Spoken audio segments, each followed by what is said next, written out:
we're a little more skilled. But all right, today we're going to talk about our Build, Learn, Grow program a little bit.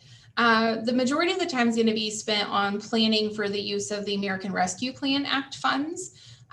Really, we want this to be a time for Renee and I to hear from you. So we're going to try to just do a little bit of talking, but not a whole lot, and hopefully you'll do most of it. And then we'll talk about closing and next steps. Okay, so hopefully you heard us talk to you or send you text messages and emails about Build, Learn, Grow, and it's what we've named our overarching program as it relates to all of the additional funding that Congress has provided to us. So just an update on some of those initiatives. So the emergency relief grants, which is that extra amount of money you've been receiving in your subsidy payment, we've spent to date about $10.3 million in those increased CCDF reimbursements. We've spent about $2 million on the project that we did in partnership with Fastenal, where you all had the ability to go in and order some supplies. We have spent about $360,000 in paying for those background check fees when people are going to get their fingerprinting done. And then about $1.8 million on the hiring stipends that we've been doing. So really pleased to see that hopefully you're hiring and getting all of those things accomplished. And then we have been partnering with CACFP. So those of you who are CACFP providers should have seen an increase in your reimbursement from the Department of Education. We know that your food costs have gone up and wanted to be a good partner in that with them. We have paid more than $2.9 million in the co-pays for families. And so of course we started doing that a while ago, still making those co-pays on their behalf, just because we know sometimes that co-pay is a struggle for families. Our Build, Learn, Grow scholarship fund, still lots of capacity to serve kids. So if you've not joined in on that, please do. If you have questions about it, you can contact Renee and I, and we certainly can help you with that. Serving about 5,600 kids right now, but definitely lots of room to grow there. As we had talked about in previous webinars, we expanded the eligibility criteria for CCDF and On My Way Pre-K this year to include those who are looking for work. And so you'll see we've had about 1,600 Hoosiers who are indicating that they would like childcare subsidy, but are searching for employment. And so really glad to see that. We know that that is a huge help sometimes for families. And then starting this week into the next week, we'll be launching our partnership with Ivy Tech, where if you are an Ivy Tech student, you'll get priority to come into the childcare subsidy plan. And then some of our statewide supports, those of you who have been completing that biweekly and now monthly enrollment to us, I so appreciate you doing that. That really is how we are evaluating where we need to make financial investments. And so if you've not done it, please do it, because you will eventually miss out on some opportunities if I don't have your data. But those of you who've been doing it, so appreciative of you taking a few moments to accomplish that. We've seen a 5% increase in vacant seats filling across the state, which is really encouraging. We're super glad to see that. And we'll continue to monitor where there seems to be a lack of access and all of those things so that we, again, know where to invest some funding. We've had about 700 of you complete the Fundamentals for Business Sustainability training. So keep in mind that we ask all of you to do that if you're participating in any of the things that come with these federal funds. Again, we really want to help you think about your business model. And that's a great way to start going down that path. And then we are partnering with Early Learning Indiana to launch a new online childcare marketplace. I'm really excited, and we'll certainly give you all more information in the coming weeks as to the launch of that. So here's how we plan to run things today, which is, oh, no, I'm skipping ahead, sorry. Important updates, we'll do important updates really fast. So one is we are extending that additional 20% that you've been receiving for CCDF reimbursements. We're going to do that through service weeks of February 28th to March 13th. So that last payment coming to you on March 30th. There's nothing to say that we may not extend it again past that. I just don't know yet. I have to kind of watch how fast we're spending the money. So if you think back to my previous slide, you'll see that's where, we're already at 10+ million in just the months we've done. So we just have to keep an eye on that a little bit. And then same for co-pays for families. We will continue to pay families co-pay through that same time frame so that you all get from us that increased reimbursement and the family co-pay. And then the equipment and supply allowance, for those of you who did that, I'm super glad that you took the chance to do that. Unfortunately, the opportunity has closed now. So if you didn't do it, that's okay. We're going to try to come out with some other chances for you to be able to participate in things like that. But if you did, then we're glad that you did. And hopefully that was at least a little bit helpful in trying to get supplies for your program. Okay, so the American Rescue Plan Act funding, which is primarily we're going to talk about today. When Congress authorized that act, they gave states money in three kind of buckets. So one is the child care stabilization grants. And so you're going to hear more about that here in the coming weeks. And so essentially the child care stabilization grants are payments that we will make directly to providers. This will not be a like bi-weekly payment. This will be a one lump sum payment that will come to you based on your cost. And that's the way that that Congress wrote that. So it's not based on CCDF reimbursement rates, it's based on cost modeling. And so in the coming weeks, you're going to hear us start to talk about, hey, this is up and going and here's how you apply. Next week, we have a group of providers who have been gracious enough to offer to test the system that we've built so that I can get good feedback from all of you about, you know, did we make sense in what we were saying on all of those things? But once we get through that testing phase, then we'll start to roll out to you the opportunities to apply for that. And so you'll see that was by far the biggest chunk of money that we received. And again, you'll start to hear more about that in the coming weeks. We have been busy behind the scenes building in the application, the payment methods, and all of those things that it takes to get that money to you. There's also then the CCDF discretionary funding, and that's the pot that we're going to talk most about today. These funds are definitely more flexible and intended to be used in conjunction with those payments that we will be providing to you under the stabilization grant. But really they're about how do we strengthen and kind of broaden our childcare system.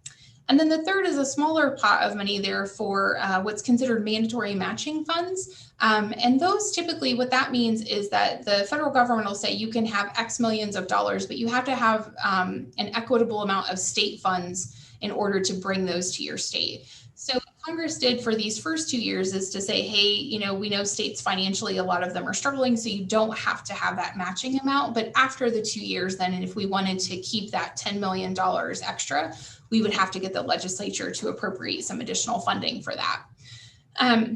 So again, today we're really going to kind of focus in on these discretionary funds. Here's a little bit about the way the funds can be used, because with all federal funds, there comes lots of fun rules and regulations. But, you know, one is we want to think about a stronger system that really supports parents' equal access to high quality early learning. How do we support the developmental and learning needs of kids, knowing that we've got kids who may be a bit more behind than they were pre-pandemic? How do we think about parents' employment needs and their childcare preferences? So things like, if I work alternative hours, do we have childcares who can meet those hours? How do we appropriately compensate an essential and skilled workforce? And then how do we facilitate a robust childcare industry? And what we mean by that is really, even if another pandemic comes or something else happens, how do we facilitate a good, strong infrastructure so that regardless of what's happening in our communities, you all can still be there to provide such a vital service. So some examples of the allowable use of funds. We can continue childcare assistance for essential workers, which of course we're doing right now through Build, Learn, Grow. So you can utilize some of this funding to continue that if that's something we thought was important.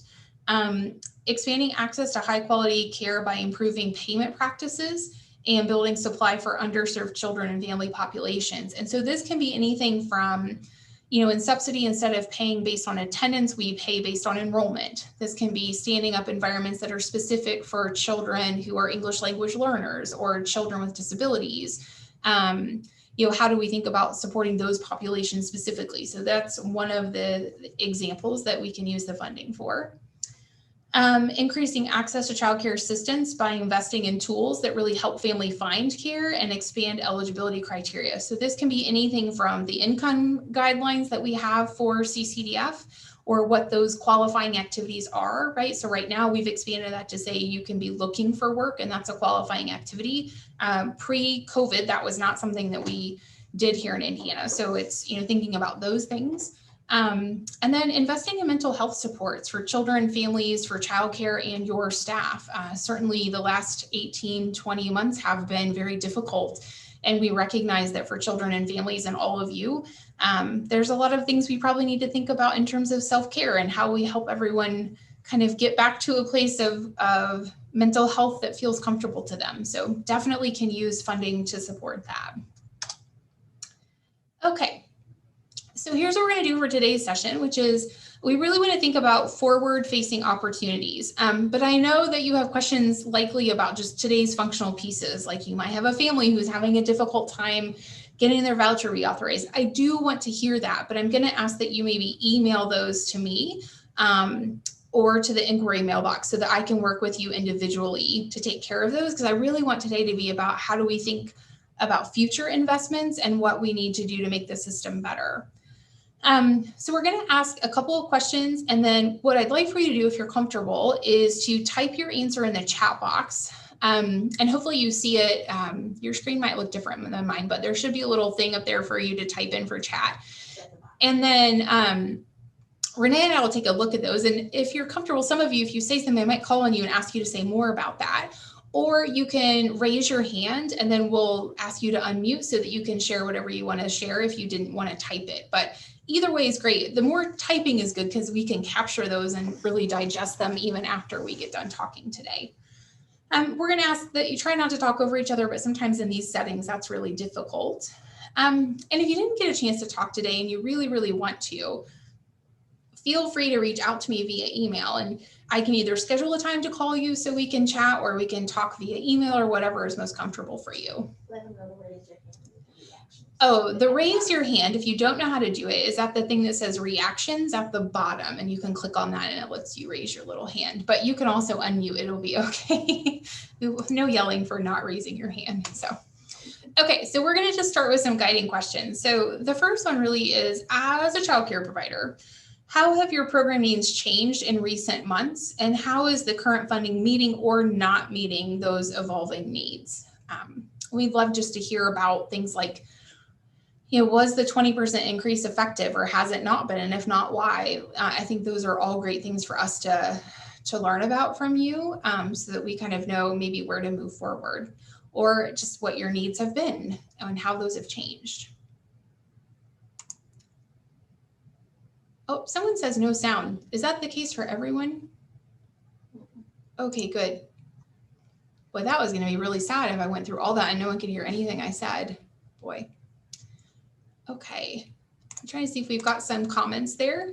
So retaining staff, yes, and hiring new staff.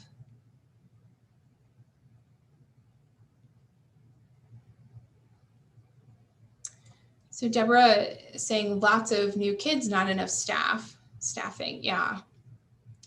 Would anyone be willing to unmute and just talk a little bit about what you're seeing in your staffing pieces?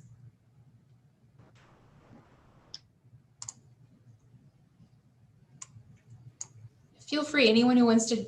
I'd be willing to, Nicole. This is Debbie. Thank you. Okay, so we had posted, we had actually a kind of a preschool dump last year in terms of staff. We had a lot of staff that decided to not work this year for various reasons, all very legitimate, good reasons.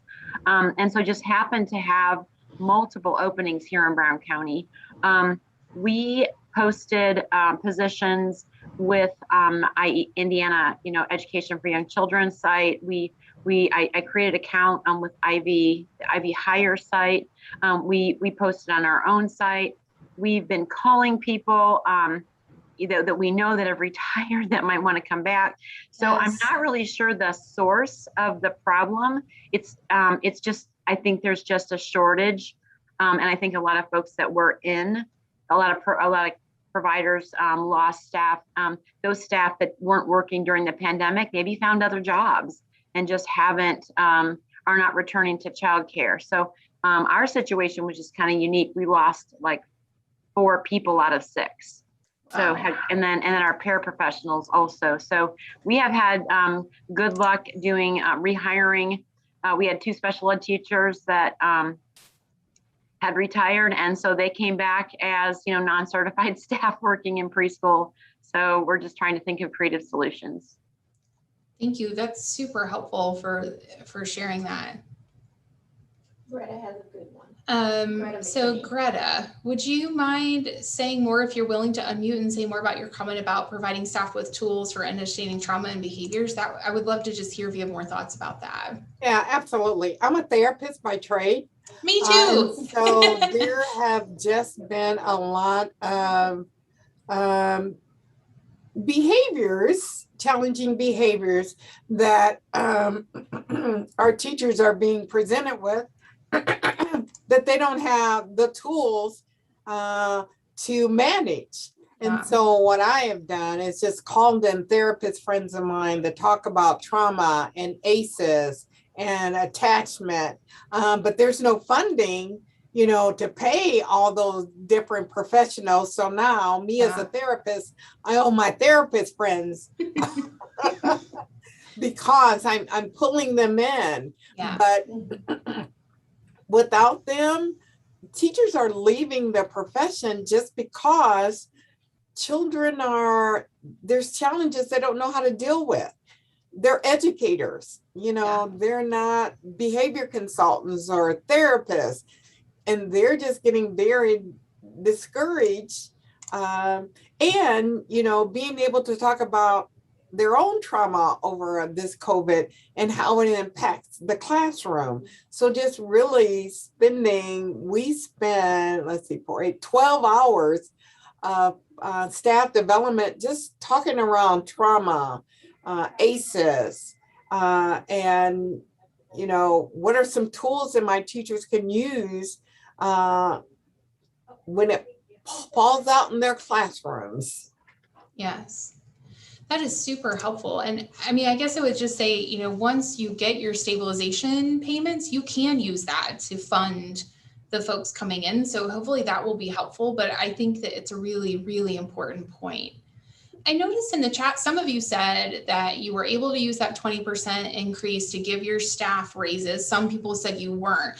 There is no right or wrong answer here, by the way. You're all small business owners and you have to make your own decisions. But if people are willing to unmute who did do that, I would love to hear from you. And the same for people who felt they couldn't. Kira? Yeah. Okay, so I have like so much. I feel like I'm overheating right now. I've been wanting to talk to you for so long. But talk away. When we opened during the pandemic. We were stuck at a level 1, which meant we could not get any funding to stay open. And then when the grant came out, that was like a very, very, very big blessing because a lot of people in the neighborhood lost their CCDF. We're located in Gary, Indiana. So when the pandemic first started, we started noticing that the kids we had just enrolled started disappearing on our roster. And then some families came back from that, some didn't, and paid out of pocket throughout the year. But because they did not make enough to pay, even at a basic level, at a level 1, we had to prorate those prices to be able to help, which meant I lost employment from the time I opened to nearly like barely making it a year. I've hired like 3-4 people. I had to hire unqualified, no teachers, just fresh out of high school, just to stay open. And then when the grants came out and then there was a 20% increase, I was at a level 1. So I barely can afford to actually pay a teacher. And my competitors, McDonald's, are starting at $15 an hour. How am I supposed to retain help if I can no longer afford them or compete with the McDonald's down the block? So when the Build, Learn, Grow scholarships came out, they helped, but they came so slow. So when you fill out the application, it'll ask for enrollment date. I'm enrolling a child right now, but are you going to approve it or not? It's up to my discretion if I'm going to let them come with no income, because we're not supposed to take from the families once we put them on the scholarship, because we're under the assumption that you guys are going to pay out because they're essential workers. Basically, anyone with a job is now essential. And then when the amount comes, it's either enough or it's not enough.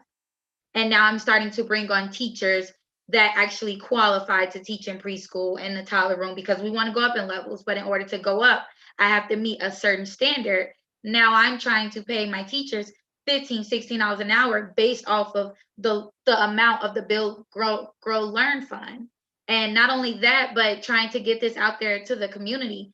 I've spent $5,000 of my own money that I got from selling my home to stay open during the pandemic to advertise this scholarship, because that's all I have. I don't have CCDF. So majority of my enrollment is the scholarship, and then it's going to run out. What happens to the families once it stops in 2022? Is that my entire program gone? And then not only that, but Fastenal. I took till July to finally say, okay, I'm going to get something. But everything on this list I could not use. I did not have any reason for blue PPP bodyguard disposable lab coats. I'm a 24-hour daycare center. I've done everything to try to get clientele throughout the entire year, and nothing worked but this scholarship. And then it's coming to an end.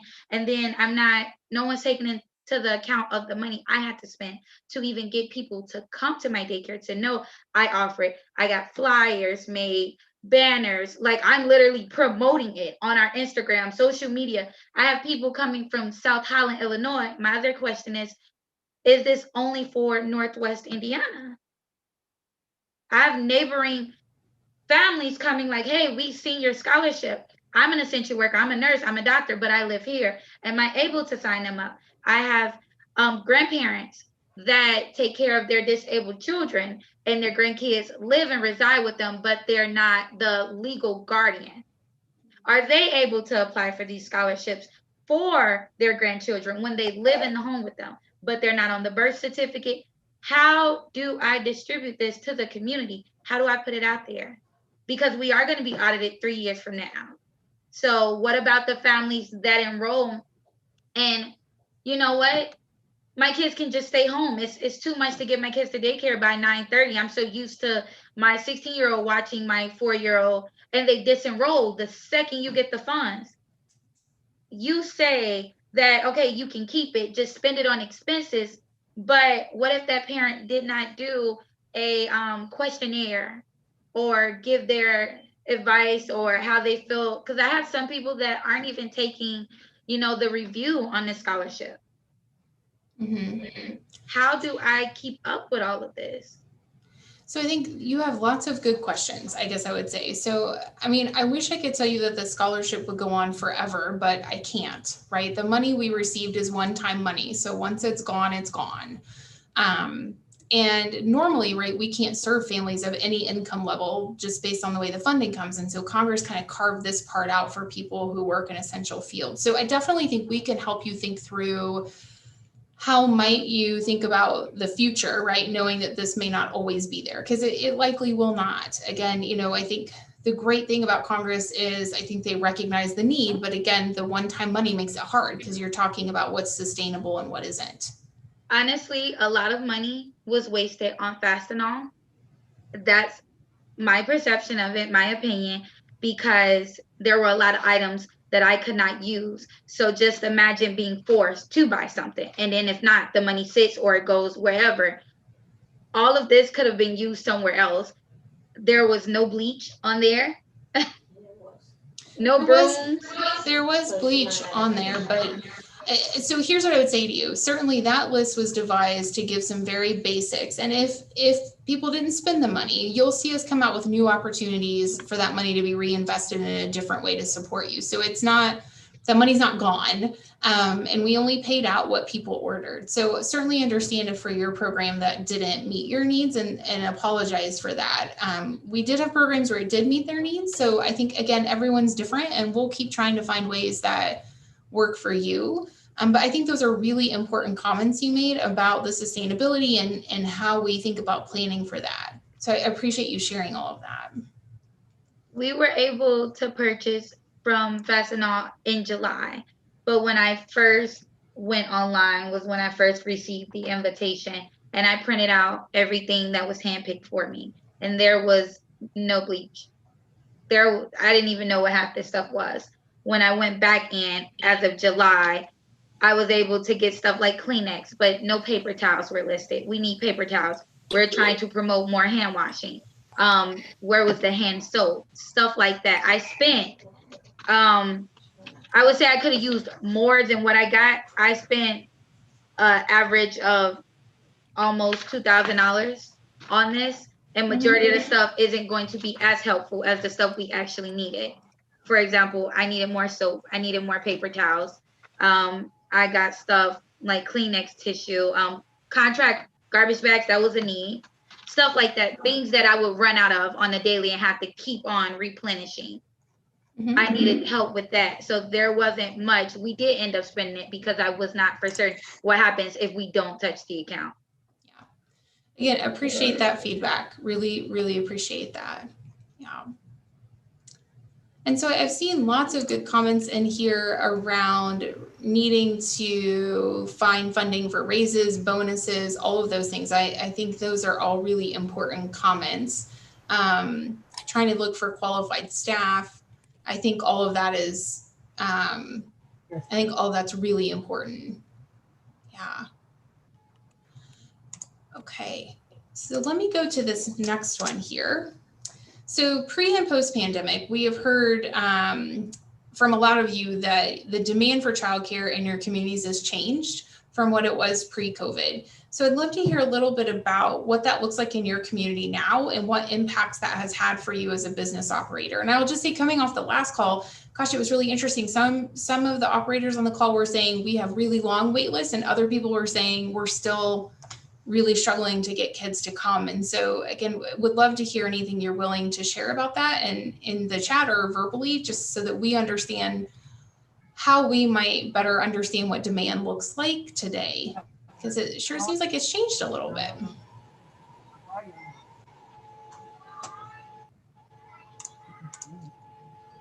Okay. So I see some people saying we have a lot of kids, not enough caregivers.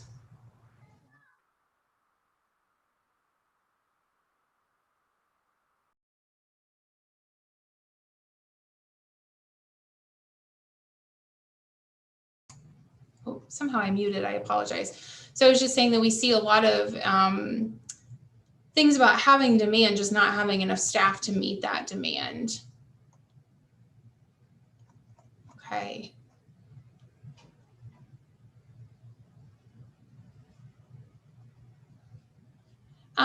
Mary Kay, I don't know if you are willing to unmute and maybe say more about your comment around half-day sessions and really what's needed there in Clinton County. If you were willing to say more about that, that would be really, really helpful.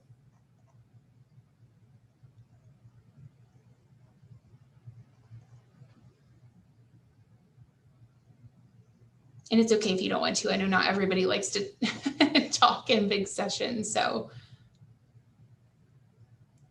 Oh, she says, I don't have a camera. That's totally fine, no worries. Okay, so I'm seeing a lot of, maybe you have more capacity to serve if you had more teaching staff. That seems to kind of be, I don't know, Renee, what you're seeing, but a little bit about what I'm seeing. Okay. Okay. So that's helpful. It doesn't seem like I'm hearing anyone say that they can't find kids, that you're not, it's not that kids aren't needing to come, you're just having a difficult time staffing those classrooms. Someone said, I'm sorry, I was reading it and it moved up, that they mentioned that they're noticing families with infants who are a little more hesitant to drop off. Yeah, so Bailey, I don't know if you can unmute, but if you would say more about that, that would be really helpful for us to understand. Sure. So I am at a program that's primarily infant toddler based. We do have 7 classrooms of that multi-age level. And we've been around for many years, and it's always been a high wait list, probably 80 to 90 kids in our area in Kokomo wanting in our services, but it's dropped down to like 20.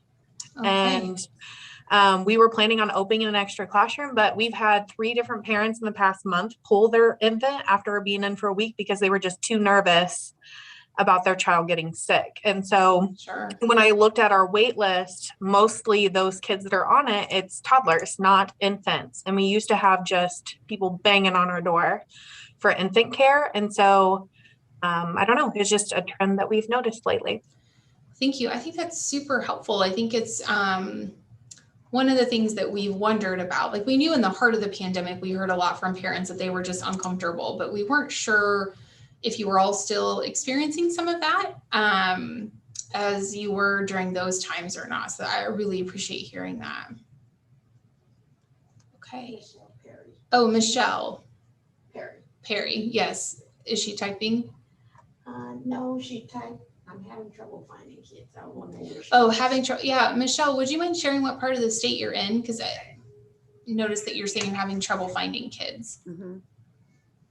Hello, I'm in Hi. Indianapolis. In My Indianapolis. video's not coming up. Okay, sorry. But yes, I'm in Indianapolis. I'm located in the Hallville area. I was fully enrolled until COVID. And once COVID started, my parents start pulling due to losing their jobs and fear. And now I have one family, and I haven't been able to enroll children. I've had several phone calls, talked with lots of different people, told them my rundown about the program and all the good things that we have going on here. But I still can't, I haven't had any families enroll. Okay. That's super helpful. And knowing that you're here in Indianapolis, that's really helpful too, just because it's different sometimes, urban versus rural. So thank you for sharing that. That's great. Okay. So this one's kind of a big question, so feel free to break it down here in parts. But so like a lot of industries, the childcare sector we know is really struggling to recruit and retain qualified staff, which we have talked about a little bit. So if we think about some of these interventions listed below, do you have some that you feel would be more important to prioritize and why? And you can come up with other ones too, but these are ones that kind of are occurring in lots of states, things that we think we can build upon. But so one of it is, is part of what we're struggling with is a marketing piece, right? Is it easier to know that Crew Car Wash is hiring because you drive and there's big billboards everywhere, as opposed to, a local childcare who may not have the same infrastructure to advertise? So do we need to think more about that piece? Do we need to think about a network to come together to do recruitment channels so that that's not every provider having to do that independently? Can we think about sharing staffing resources between programs so that you can share the cost of that? And is there a way to maybe make that business model sustainable for you? Can we think about how to help you identify ways to redirect some of your operational dollars towards being able to increase your teacher pay? So when we think about shared services, if you came together and everyone bought into one health plan and you could offer that, would that allow you to save some funding and then reinvest that in wages? Do we just need to think about different staffing models in general? Is there something there that we need to look at? Some of it are workforce prep and education models that drive quality. Is there something we need to be thoughtful about in terms of the credentials that we're requiring or the education levels that we're requiring, and making sure we don't lose quality, but kind of meeting the field where it is today? Do we need to think about how we find ways to extend the amount of time that people stay in the field, and what might that look like, and how might we incentivize that differently? And then you can pick any other thing that you think of that you think would be really helpful. And also I think the question of prioritizing is really important. I think all of these things are good strategies, but the question is going to be, which ones do we think are most important and which ones do we do first? Because I do think the timing of some of these things matter.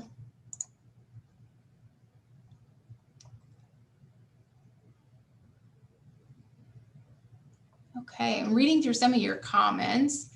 A lot of comments about pay. Yeah, I see some support for sharing staffing resources, which is great. Tax credits. Tax credits. Somebody else said tax credits last time. So the team here will tell you they get sick of me talking about states who are doing tax credits, because I think there's a lot to be learned there. So just know that we are trying to learn from other states who have implemented that to understand what the benefits of that might be and the things that are needed. But I think that that's really an interesting concept. You see what actually education requirements don't match pay. Let's see. Yeah, Ashley, can you say more, if you're willing to, about your comment about the education requirements not matching the pay? Yeah, I can speak on that a little bit. Sorry. See if my video will start. That's great. So I actually work for a really large school corporation, and what's nice is we have a new center we're opening, and we've got 280 kids enrolled right now. But my problem is I cannot staff it. When I tell people what they're going to be paid and that I have to meet this specific requirement for PTQ, there is no way that they're going to work with any college hours for that amount of pay. We obviously have licensed teachers here, so if they have the education requirement, they're going to go for a teaching job. I can't. I mean, it's a great thing that we're doing here. Our area needs it horribly, and obviously there's a need for it. We thought we would have, 1 or 2 classrooms in each age group, and it's just exploded. I mean, I have 8 pre-K classes currently, but the problem is I don't have anyone to staff them. I mean, we're starting school next week, and I am scrounging at this point, and meeting the PTQ requirement is almost non-existent. I mean, I really don't know how I'm going to do it at this point, because even when people have a degree, if it's not in that early childhood or, elementary version, it's not working. Even if I have teachers that teach high school, I understand it's not the age group, but we go through so much training, I feel like, on the job and through iLead and things like that. Yes. I don't feel that the training requirement or educational requirement matches this, or I can't convince someone to pay to get their CDA when I can only pay them so much, and we can't, as a school corporation, afford to pay them to get their CDA. Yeah, that is super helpful. And I know on the last call, this topic came up about the difference between a degree versus competency-based programs, right? So some states are trying to develop some competency-based assessments so that, for staff, let's say you have someone who's been in the field a long time and they're just not really interested in going back to school, but they certainly have all the skills and competencies to deliver a high quality service. How do you assess that and then say, okay, this counts? And I do think there's probably something for us to think about there as a state, because that's really, I apologize to interrupt. No, please. I think that's really keeping a lot of people from moving on paths to quality. I know it is in this area, because if you already can't find people, and then I'm going to have to turn people that are willing to come away because they haven't been, sorry, I've got 500 phone calls coming in. So if I have to turn people away that are willing to work for that wage, then I'm really in trouble. I mean, like I said, if they have those requirements, well, they're just going to go to college a few more hours and become a teacher instead, which don't get me started on how little they get paid, but. Yes. Yeah. Thank you. That is super, super helpful. Thank you. Deborah Harmon, I don't know if you would like to share more about your comment. I think this is really interesting around retired K-12 teachers being an untapped pool potentially. So we are in declining enrollment in Brown County. So, and I know from looking on the IDOE's InView site that there are lots of small rural districts that are in declining enrollment. And one of the strategies that our former superintendent used to help with our bottom line is to offer a retirement incentive. So we recently have had kind of a pool of teachers who, are in their mid-50s, decide to retire. Well, they weren't really quite ready. Today was the first day of school, and they weren't quite ready to be out of school yet, but yet didn't want to pass the incentive up. Today, just alone, I think we're going to have one paraprofessional, a retired teacher is going to come back as a paraprofessional. And it doesn't interrupt their retirement because they're not coming back in the same position.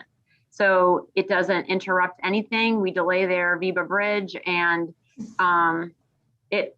they're 55, they're 58, they're young, and they love children, and to them, this is they love being impactful. A lot of them at this very, very early age. It's something that if they taught second and third grade, they look back and think, gosh, if I can do this with these kids, as a retired teacher, and they would rather do that than work at Walmart or do something else with their time. So I'm not saying that every retired teacher would be interested in doing this. I just think that in my experience over the past desperate 4 months, I found 2 retired special ed teachers, a retired custodian, and probably another retired teacher to be a paraprofessional. So, and these are people with everything from no degree, no credential to be a paraprofessional, but also, you know, master's level degrees in special education. And they're working for $18 an hour because, you know, they actually are already drawing retirement. So I'm just saying that I think it might be an untapped pool. I think that's a really excellent idea. That's awesome. Okay, so let's move on to question 4 here, because I want to be sure to be sensitive to your time.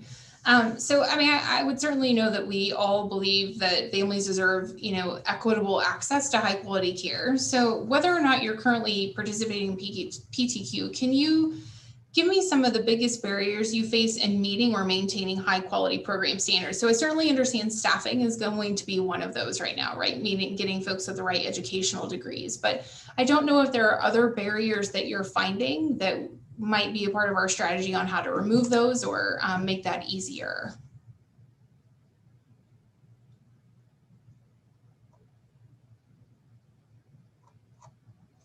So I'll give you all just a second, but go ahead, Kira. The barrier of having to wait 6 months or work in the early childhood field to even go to school through the CDA program and get, or I think it's through Teach, you have to at least work in a daycare or have 6 months of experience. I feel like that wait just drives them away, especially the ones that want to work in this field and want to be paid more. They want to go back to school, but it's just a long wait. Okay, that's really good feedback. There any others who have some feedback about just some other barriers that you see? Again, understanding staffing right now might be your biggest one. Excuse me, can you hear me? Yes, I can hear you. Oh, good. Well, I like to elaborate on what she said about CDA. Now, myself, I'm in the St. Joe County, and I went through got my CDA some 10 years ago. I redid it again. Then, as I was climbing up the ladder, going to have called 1, 2, and 3, I ran into situations with family situations where I couldn't do it, and then I didn't have the staff to do it. I'm the one who's doing it because I am the primary, caregiver and plus the owner, and trying to be in 2 places at the same time.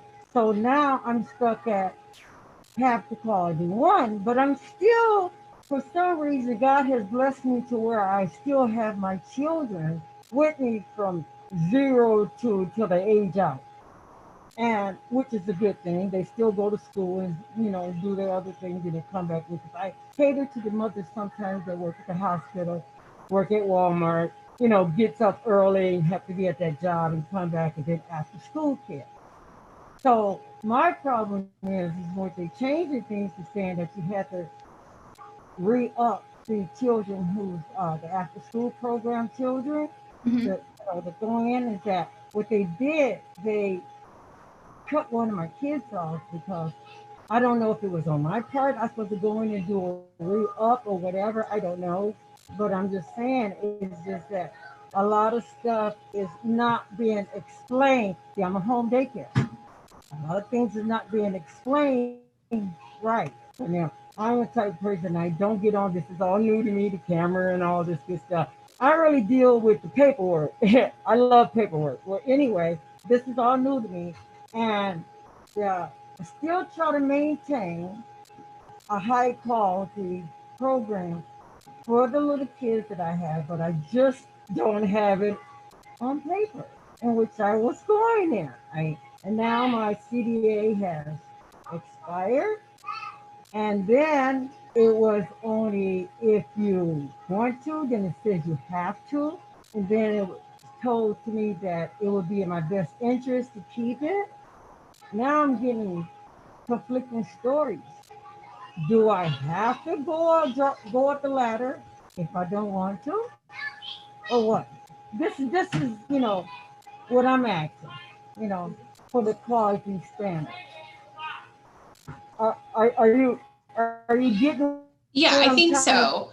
Yeah, so say? I think a couple Okay. things. One, I think what I've heard you say, but you can tell me if I got it wrong. One is the ability for us to, as a system, communicate maybe with you differently so that you feel informed about voucher changes, all of those things. But then the other is around the education requirements and maybe helping do some things that are more in person, not as technology based, might be helpful for you Not as so well. much as technology. It's good. It's a good thing. I'm here to learn, but some things, like I said, I'm more on a paperwork base. I do everything. I mostly do everything. I have staff, and I have staff that during the pandemic that got scared and left and end up working in a hospital where it's coming in every day. But what I'm saying is that is one of my problems is keeping staff on a Yeah. hand. Right Yeah. now, it's just more of like a family-based thing as it was. So, in other words, I that that I'm required to do and what's standard, but it's just that the path to quality thing, Okay. which is good because it's there for the people who want it. But then I have a lot of my parents told me that they didn't want to go to a high quality daycare, and I'm like, okay, wouldn't you want something better than what I offer? I mean, I'm at this stage where I can say that because I've been in the business over 25 years, but I'm just saying, this what the parents are telling me. So the path to quality is good, but it's just that about the CDA whole thing about it. Like I said, I held Okay. it for years, and now they're saying that in order to continue to get CCDF, you must hold this certificate.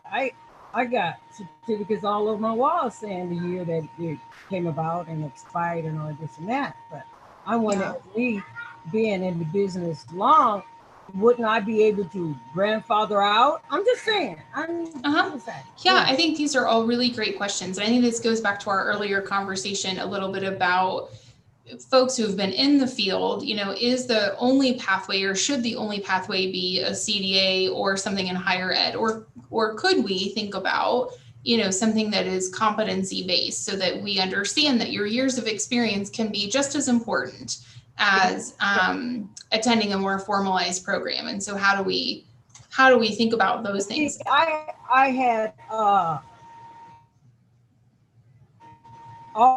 all my class requirement. I went face-to-face classes. I go online and do classes. And I do that every year, the ones that's going to expire. And that's, for to have those classes so you can get the CDA and to have, so when you do go to CDA, you can be able to have all those classes. I think it's 43 something you need. But see, I was told if I let mine expire, I'm going to have to go to class and do all the other stuff all over again.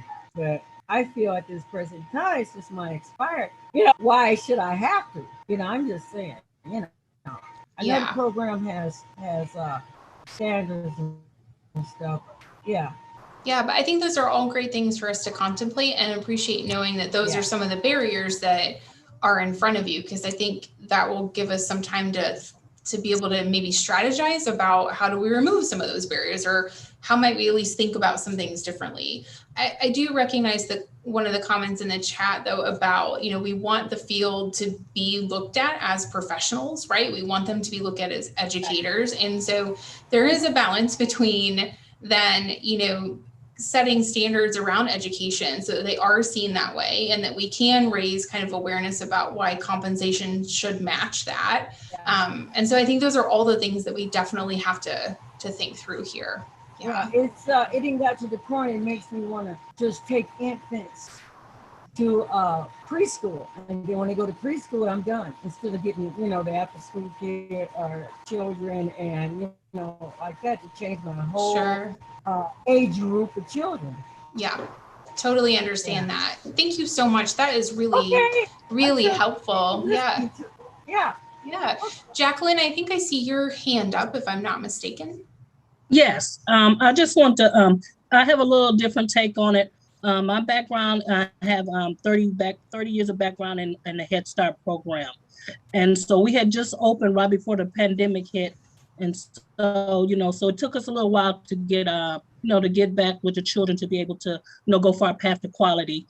And, we did it. We're at a level 3 within, 1 year. Again, my situation is a little different. I have former colleagues who have, degrees in early childhood, who, just for being my colleagues and they know I can't pay, like they're saying, like, the McDonald's and others, but they're willing to come on to help out because they believe in the high quality. And we're in LaPorte County, and, just seems like, in the area that we're in, it's a lot lacking. And so it is our desire to, give that quality, to give that high quality. It's just a few of us here, and, our numbers are increasing weekly, daily almost. And, we're 100% degree teachers with high quality in early childhood education, just because of the, the background of our Head Start, with all the training and, the different things, we're class certified and different things like that. And, I heard somebody talking about conscious discipline, I think in the other lines I couldn't get on. And so, we have all that background, and that our desire when we started was to, have a sub pool in LaPorte County and, do some of that face-to-face training as well, because it's okay to have it, but if you're not competent in it, that's right. A little different. Thank you. That is super helpful. Really good comments there. Awesome. Okay, I will go to our last one just so that we can make sure we give you a little bit of time. This is a big one, but so the question is, if you could fix or change or reimagine anything about how our childcare system works today, what would that be and why? And it could be things that we've already talked about, which is totally fine, but this is kind of your open-ended question of what are we not thinking about that we should be? I got a good one, and I'm sorry, I had to unmute myself. I can't tap. Please. Okay, so what if we did a program called not Build, Learn, Grow. I'm sorry, I'm trying to get that out of my brain. Earn while you learn. I have a 24-hour facility open 7 days a week. Imagine if there were more people wanting to get in the field of childcare. You will have a one-stop shop where your child is enrolled, you get your training, you get your CDA through training with us, through the TEACH program, and then you go off and you make more somewhere else. You become a teacher.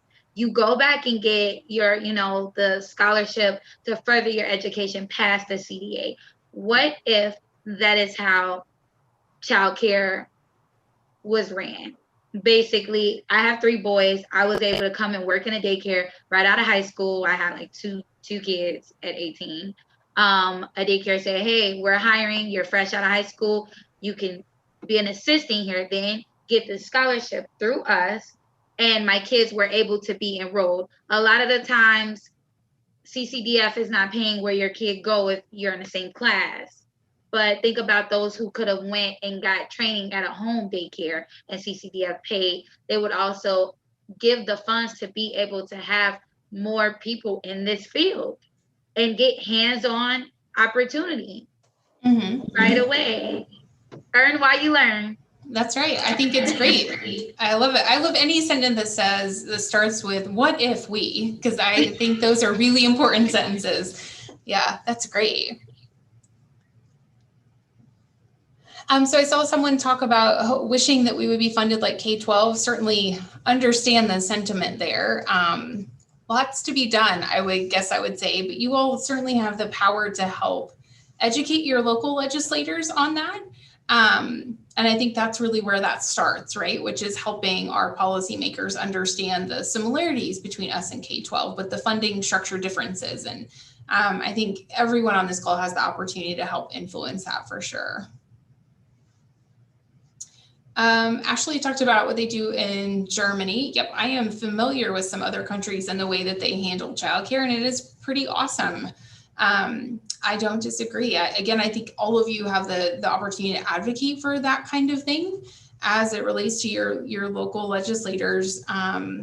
and folks in our congressional delegations, because I think, again, that's helpful to hear from you all to them about these challenges.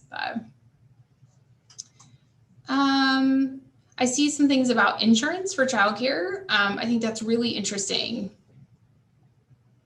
That is really interesting. And we are seeing a couple of states who are moving in the direction of not necessarily the state providing insurance, but providing the resources to make sure that childcare staff are connected to either your state funded or federally funded insurance plans through the exchange, to make sure that we're, getting folks connected where they can be. And I think that's really interesting.